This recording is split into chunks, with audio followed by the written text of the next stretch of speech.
Master has relayed my situation to you, I take it. Oh? How did you know? I'd intended to wait until you came back before going to sleep, but I didn't hear you come in. I was worried that something may have happened to you, so I went outside to check and caught sight of my master. On top of this, you have been acting very strangely around me this morning, causing me to suspect that my master must have told you everything about me. After all, Master is very talkative. Sorry, Shenhua. Paimon had you down as an adeptus this whole time, but it turns out Paimon was wrong. It's okay. I don't mind. The fault is mine for not explaining everything to you sooner, because in my experience, trying to explain is a futile pursuit. Still, though you mistook me for an adeptus, you never treated me as distant and unapproachable.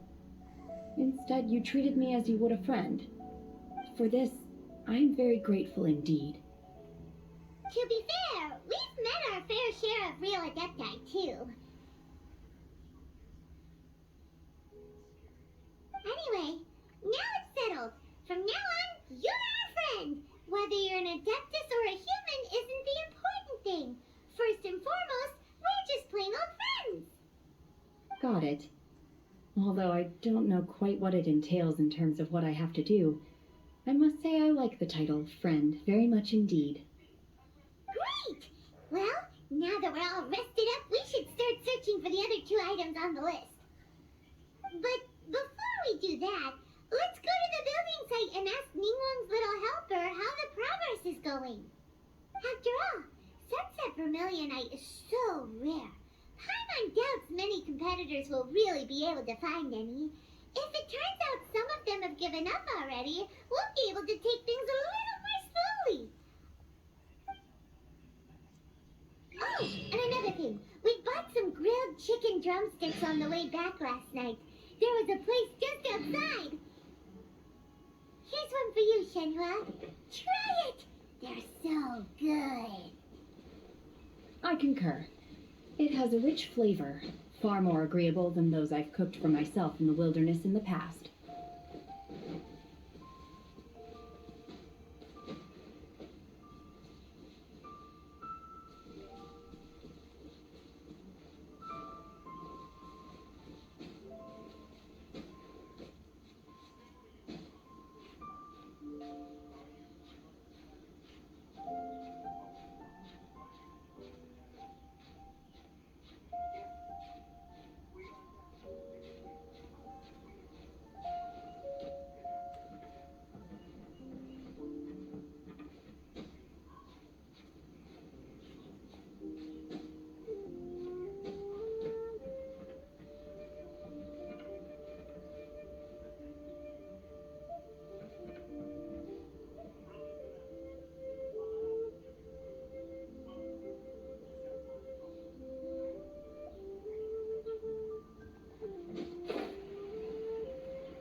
Look!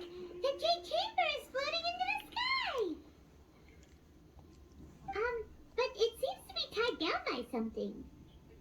That's because it's not finished. Hey, Violet! And hey, Beto! And hey! Person Paimon doesn't know? Given the enormous scale of the Jade Chamber, we split the construction work into 2 phases to make sure the structure remains balanced. Before we find some suitable plastrite, we build the Jade Chamber's keel at ground level. Once the plastrite is ready, we place it into the keel and let the partially constructed Jade Chamber rise up to the height of the surrounding mountain peaks.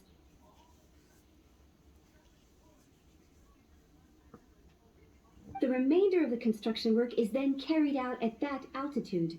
Once everything is ready, we release the iron tethers and allow the Jade Chamber to rise to its target altitude.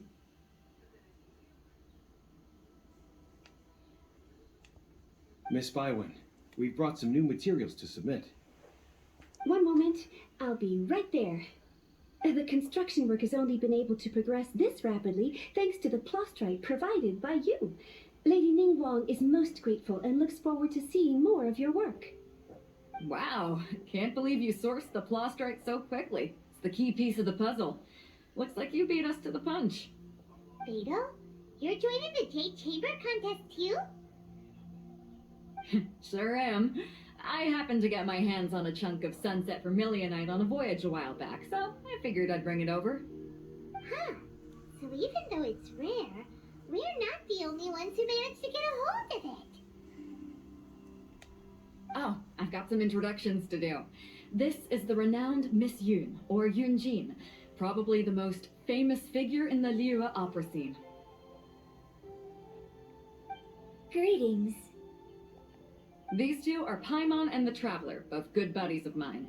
And this is, sorry, I'm not sure we've met. Shenhe. I am their friend. Good to meet you. A friend of a friend is my friend too. Or, as I like to say, a mate of a crewmate is part of the crew. Miss Yoon is also here for the contest. Turns out she needed to borrow a boat, so we came together. It's an honor to finally meet you both. I've heard much about you. Miss Shenhe, though we are only meeting for the first time, I have a feeling that we will get along very well indeed. To be honest with you all, I am in great need of this opportunity to ask Lady Ningguang a question. That's why I joined the contest. Thanks to my father's connections, I was able to acquire a specimen of the plastrite required. Fortunately, it was approved for submission, despite being a little on the diminutive side. Wow. So it looks like the three of us are competitors now. Excuse me for prying, Miss Shenhe, but are you competing as well? No, I don't have any questions for Ningguang. I just wanted to help him win. In that case, I have a proposal to make. Lady Ningguang said that the first 3 contestants to procure all 3 materials will be awarded the chance to ask a question. Well, there are 3 teams here. We can split the prize between us. Instead of competing against each other, we could work together to secure the top 3 places between us. What do you think? Sounds great, but how does it change things exactly? I think I see where you're going with this, Miss Yoon. The plastrite was the most difficult item to source by a long shot. Luckily, all 3 of us managed to get our hands on it. The 2 remaining items aren't quite so rare, so as long as one of us finds a way to source it, the other 2 can hop on the bandwagon. How'd I do? Is that what you had in mind? Precisely. Huh. Interesting approach. Okay then. Alright, I'll go first. I have some leads on these wonder cores. From what I've heard, the core itself is really not that difficult to make. The hard part is getting hold of the ore used as raw materials. I'm gonna head back to the ship and ask Suling if he's heard of them. You guys... We will head into town and seek advice from Master Zhang of Hanfeng's Ironmongers. Thoughts? Wonderful.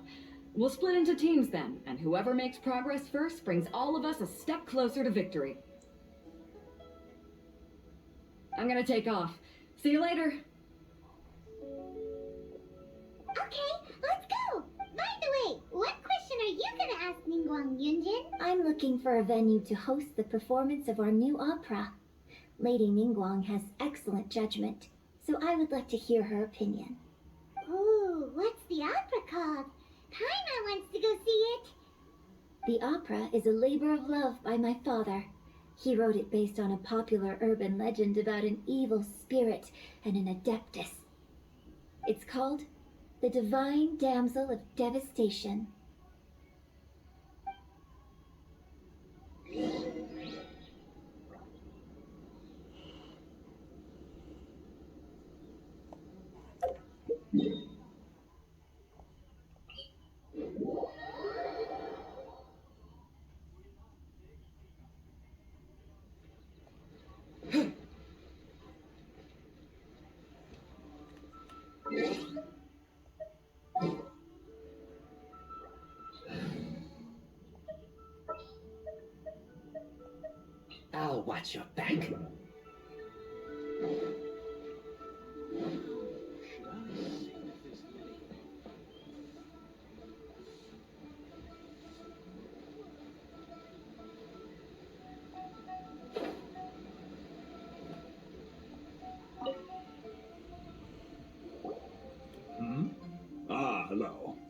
You here for something off the shelf, or do you need something forged? Excuse me, Master Zhang. We were wondering if you'd heard of something called a Wonder Core. Of course I have. Sorry, who's asking? My name is Yunjin. Perhaps you don't know me, but I believe that you forged some weaponry for my father in the past, for stage use. Yunjin? Stage use? Oh, so you must be Miss Yoon. Sorry, my brain's finally caught up. It's not used to doing much beyond bashing a hammer all day. Everyone's heard of you, Miss Yoon, even folks who don't make it to the opera all that often. Like myself. So, you're here to ask about Wonder Cores, huh? As it happens, I do know how to make them. Matter of fact, I made some for Lady Ningguang back when she was building the original Jade Chamber.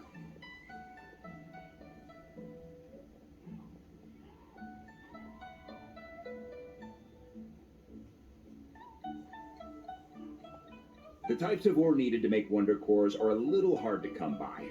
Lady Ningguang supplied them herself last time. I don't suppose you've brought any yourselves?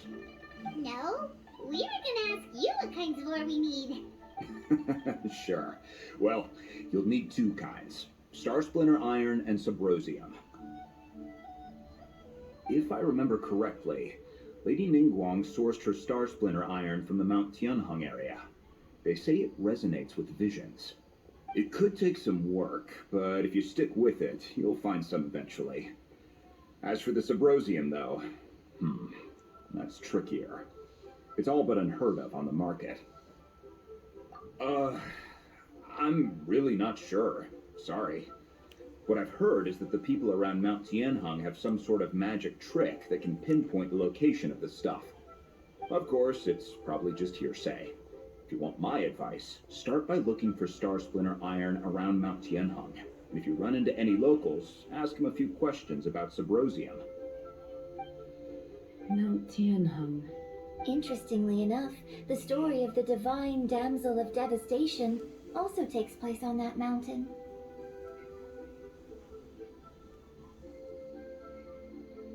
I hear the view there is quite spectacular. A favorite destination of the Adepti, in fact.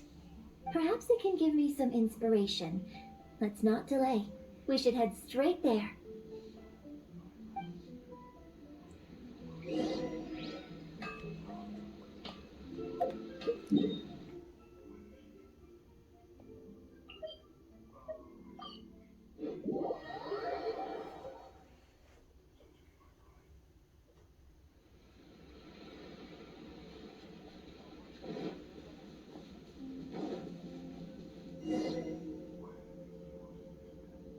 I came to Mount Tianheng once with my father as a child.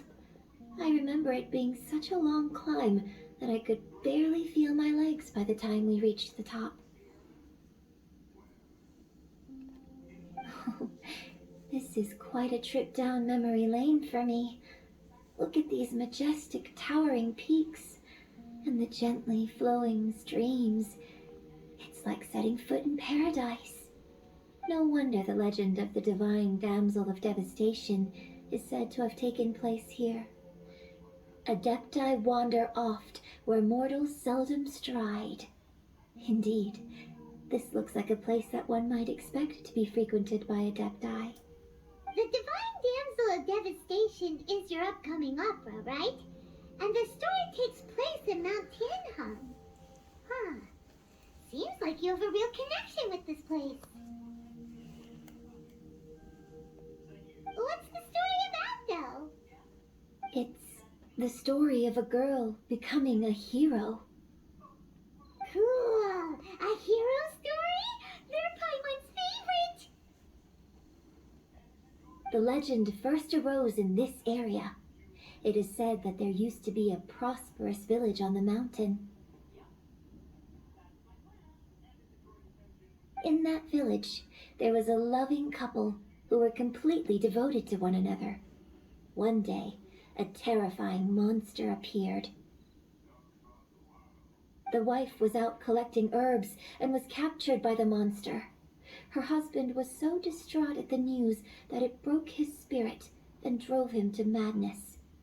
The vile and vicious monster told the villagers, "If you want to live, you must sacrifice a child to me." What a nasty piece of work! Ugh. Paimon sure hopes this monster gets put in its place! But the monster was so terrible and so strong that all within the village were terrified of it. They had no choice but to give in to the monster's demand. Just while they were discussing whose child would be given over to the monster, a little girl suddenly stood up and came forward. No! Don't do it, little girl! Unbeknownst to anybody else, she was concealing an exorcist's blade. She approached the monster's lair, feigning fear and trepidation. When she finally arrived, she courageously drew her sword and entered into a fierce struggle with the monster, from which she eventually emerged as the victor. Her extraordinary abilities drew the attention of the Adepti, and they took her as one of their own. Her story became the stuff of legends. But alas, the paths of mortals and Adepti seldom cross, and she would never again re-enter the mortal world. And so, destined to grace the mortal realm for but a brief moment, she vanished like a wisp of smoke into thin air. That's how the opera ends. I really like this story.